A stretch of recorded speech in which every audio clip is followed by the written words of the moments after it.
My fellow South Africans, this is my open statement to one Cyril Ramaphosa. My name is Winston Kutsia. Now, Mr. Cyril, somewhat right off the bat, I want to tell you that I have no respect for you because you have no respect for me.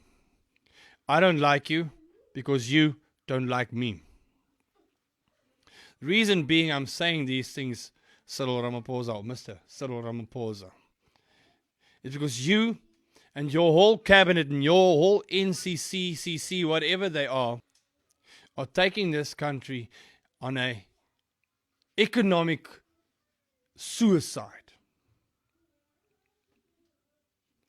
You guys are committing economical suicide, and you're taking all of us South Africans with you.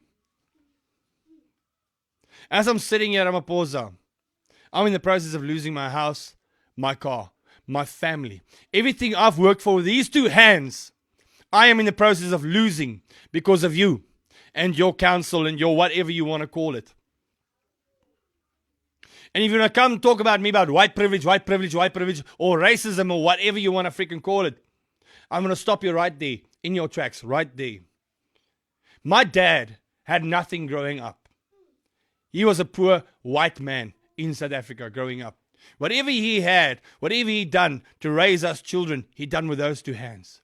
When he passed, he didn't leave me land. He didn't leave me a house, a car, or this lavishing or money or nothing. He left me with nothing.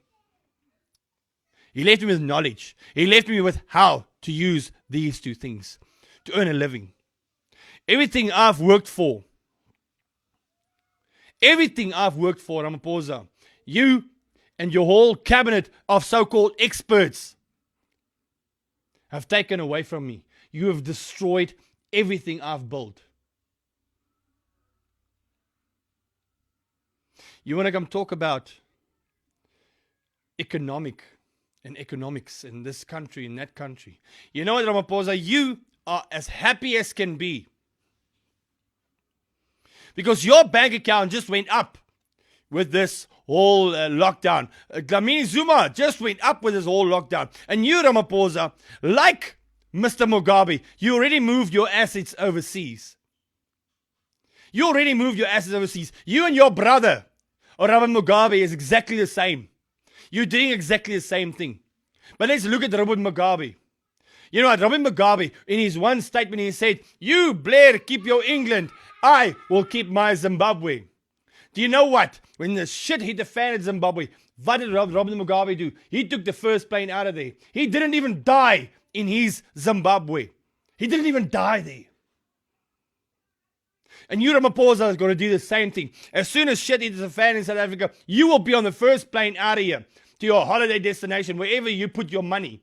Not your money, our money. Wherever you put our money. That's what you're going to do. This whole speech of yours, like where you told Trump, "You, Trump, keep your America, I will keep my South Africa." Shit hits the fan, you will be on the first plane out of here.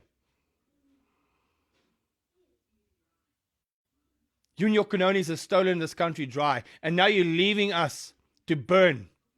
You're leaving us to fall apart. You're leaving us to fend for ourselves. Our farmers have to fend for themselves because you have left us. You have abandoned us. You're not worth being called my president. You're not even worth being called that. So as I'm sitting here, Ramaphosa, I want to tell you something tonight. As I'm sitting here with basically everything I've worked for gone down the drains. I want to tell you, as long as these taxis can operate at 100%, I will operate at 100%. Because you can't have one sector of the country working at full capacity 100%, but the rest of South Africa not. If the taxi can be at 100% capacity, I will go and work. If a taxi can be at 100% capacity, I will go and visit my friends and family. If a taxi can be at 100% capacity, I will go visit my grandfather and grandmother in the old age home. If a taxi can be at 100%, I will open my business. If a taxi can be at 100% capacity, I will open my bar. What's good for the goose is good for the gander, Mr. President. Cyril Ramaphosa. You can't tell one hand to do something and not the other hand. That's not the way it works. And you and Dlamini Zuma and Beketsele and Mkhize, none of you guys threaten me. I'm not scared of any of you guys. You don't intimidate me. You don't intimidate South Africans. This decision you made with your speech on Sunday have broken millions of people's lives and livelihoods. But you don't feel a thing because you are a billionaire. So you don't worry. How many South Africans are jobless? Black, white, Indian color, doesn't matter what color your scene is. How many of us are jobless? Because of you. Because of you and your maladministration. So I'm sitting here, Ramaphosa, telling you that no longer will you and your canonis be stepping and tramping on my basic human rights. I have the basic human right. I have the right to earn a living. That's why my business will be open. As long as taxis are operating at 100% capacity, my business will be operating at 100% capacity. You have no right, none of you have any right to take away my basic human right to earn a living. Take away my basic human rights to make decisions. If I want to have a smoke, I will have a smoke. If I will sell a smoke, I will sell a smoke. That's the way it works. None of you have the authority to trample on our basic human rights. South Africa, the whole of South Africa are hungry. We are thirsty, we are hungry, we are jobless, we are homeless, we are just left with nothing. While you, what do you have? What have you lost, Mr. Cyril Ramaphosa? What have you lost, Ms. Dlamini Zuma?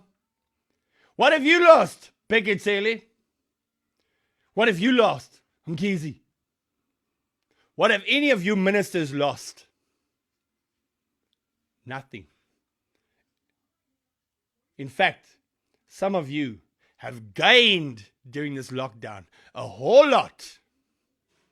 That's why I say, join me on Here I Am SA. We are going to take back our basic human rights, Mr. Ramaphosa. None of you are going to stop us. Because that's what the taxi industry did. You told the taxis not to operate and they told you what? We will operate. And you said, okay. So it's time we are also going to stand up. Join me, my fellow South Africans. Here I Am SA. We are going to put a stop to this government trampling on our basic human rights. As long as the taxis operate 100%, I will operate at 100%. That's the way it works. Take it or leave it. Join me, South Africa. Enough is enough. It stops here and it stops now.